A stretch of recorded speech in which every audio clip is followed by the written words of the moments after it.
ஃபாரினில் வேலை பார்க்குறேன்னு சொல்கிறீங்க, எப்போ பார்த்தாலும் வீடியோ போட்டுட்ருக்கீங்க அப்படின்னு நிறையா பேர் கேட்டிருக்கீங்க. ஸோ ஃபேஸ்புக்கில் வந்துட்டு டிஎம் பண்ணியிருக்கீங்க, ஓகேவா? இப்போ வந்து எனக்கு இன்ஸ்டாவில் கூட அவ்வளோ மெசேஜ் வர்றதில்ல. ஸோ ஃபேஸ்புக் திறந்ததுலேருந்து மெசேஜ் அள்ளி தொளிக்கிறீங்க. ஆமாங்க, ஃபாரினில் தான் இருக்கோம். எனி டைம் வேலையே பார்த்துட்ருக்குன்னு ஏதாவது இருக்கா? டைம் கிடைக்கும்போது நான் வீடியோ போடுவேன், சரிங்களா? எனக்கு நான் இங்கே தனியாக இருக்கிறது தான் ஃபீல் பண்ணக்கூடாது, என் ஃபேமிலியோடு இருக்கிற மாதிரி இருக்கணுங்கிறக்காக தான் நான் அந்த வீடியோ போடுறேன், சரிங்களா? நீங்கள் என்ன நினச்சிட்டு கேட்குறீங்கன்னு எனக்கு தெரியல. நீ வெட்டியாக இருக்கிற அப்படின்னு சொல்கிறீங்கனாலும் சொல்லிக்கோங்க, எனக்கு அதை பற்றிலாம் கவலை இல்லை.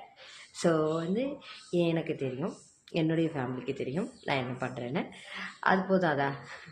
ஸோ உங்களுக்கு தெரியணும் அப்படிங்கிறக்காக தான் நான் அந்த வீடியோ போடுறேன். யார் மனசையும் கஷ்டப்படுத்துகிற மாதிரி பேசுனா மன்னிச்சுக்கோங்க, சரியா? நீங்கள் யார் மனசையும் கஷ்டப்படுத்தாமல் பேச பழகுங்க, சரியா? கமெண்ட்டாக இருந்தாலும் நல்லதாக போட்டால்